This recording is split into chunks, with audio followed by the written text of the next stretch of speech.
I've always had a sincere passion for music, and I think it really started, just the way I was brought up. So I started listening to music and participated in a choir in church, which led me to singing in a choir in school, which my parents so kindly said that was probably not the avenue I should stay with, but I still loved it anyway. So I enjoyed then, from that point, not actually singing the music, but listening to music while warming up to play basketball games. Our favorite was jock jams. And preparing for running in a 5K, having a special playlist. So just a wide variety of music. My not so favorite music listening to is any type of hold music while waiting to talk to a customer service representative. But I really find music as to be such an amazing connection, and it's sometimes a great way to release. It's somebody else sharing words and lyrics about an experience that sometimes can mirror your own. I find it very interesting now listening to music and enjoying music, and what I love now is YouTube is something that we always have, and especially for me and my children, they will go onto YouTube to watch the video. I will go onto YouTube to look at the lyrics to make sure that when we're having our jam session in the car, I don't mispronounce or missay any words, because I've been known to do that a time or two. And they love to correct me. So my daughter and I were running in a race a few weeks back, and she used one of my iPods, and she was just beside herself with the type of music that I had. And she calls my music mood music. And at the time, I kind of sat back and I was like, well, that's right on target. It is mood music, because it kind of depends on, because it's such a variety of, what it is that I'm going through in a time of my life. So we kind of ended that, and a few weeks after that, my boss had said, hey, I want to do a get to know you activity. And for anybody in here that has a group of friends, or you are a manager or a team lead, you might want to write this idea down, because this was probably one of the best activities, not only getting to know my coworkers, but also getting to know myself. So the task was simple. He sent an email and said, can you please, by the end of today, send me 3 songs that are on top of your playlist, but do not share them with anybody else on the team. So the whole idea was we're gonna send in 3 songs. He was gonna create a CD for us, but we were gonna get to see kind of who picked what song. So I was like, awesome, then I got this. And so I sent in my 3 songs. Well, I think that my boss is a little bit surprised by probably the 5 people on our team that he needed to know a little bit more information. So he asked us, could you give me a little bit more insight to why you selected these 3 songs?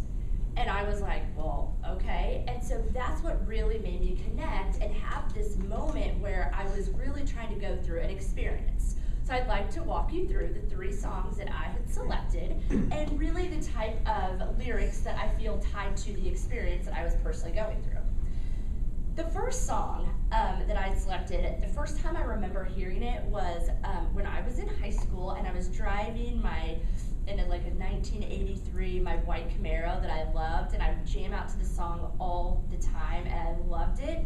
But this song at this time surfaced back up because I was going through a personal experience, and this song was about somebody that is going through a breakup, and all the signs are there, and it's like you just have to have that reality, that wake-up call, and just be like, listen, you're gonna make it. You see the signs, you can take all the detours that you want, but at the end of the day, this is where you're gonna end up. So my first song that I selected was Ace of Base, This Time. My second song that I selected, and most of you know from my icebreaker, is that I'm from a small town, Russell, Kansas.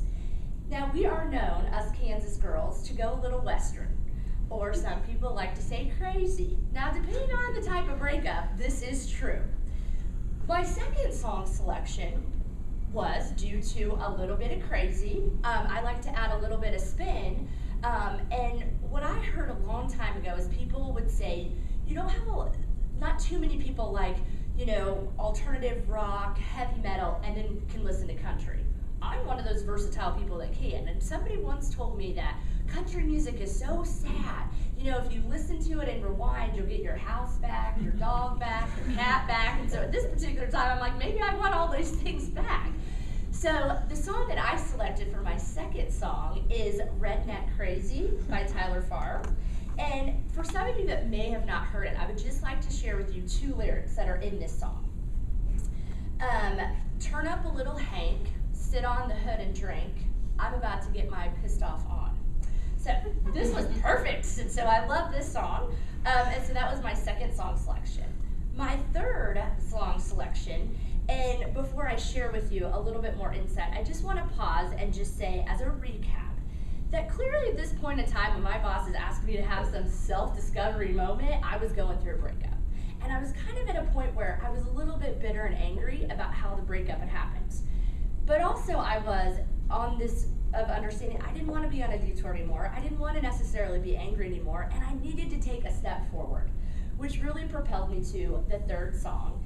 And this song is about the reason why in which she wrote this song, and the meaning behind it is because at this point in her life, she was very misunderstood, misguided, a little bit miscalculated. Her words were, I felt like I was a lion in a cage, and I just needed to break free. And the song that I selected for my third song is Girl on Fire. And just about how, you just have to break free, and you just have to have that dominance and that perseverance to self-reflect and be able to say, you know what, this is my choice, and I can make this choice to move forward, to propel forward, or I can stay, doing exactly what I've always done. So in conclusion, I just would like to share with you that sometimes, whether it be lyrics or words from others, or just something to kind of pick us up or to kind of make us see where we're going through this experience, and maybe it's a playlist where you get to learn about yourself and other people and how they connect to music, I would like to share, and there's these postcards that everybody has in front of you, and when you read yours, maybe it's something that you can resonate with yourself, or maybe it's something that you know that somebody else is going through and they might be able to use this. But the one I would like to share with you, and some of you do have this as well, is it's hard to be a person who never gives up. So these are all something that I think there's 4 different ones that I feel like throughout time that I've really resonated, and they've really kind of helped to propel me to where I am today. So hopefully you can take this and share it with other people, and thank you very much.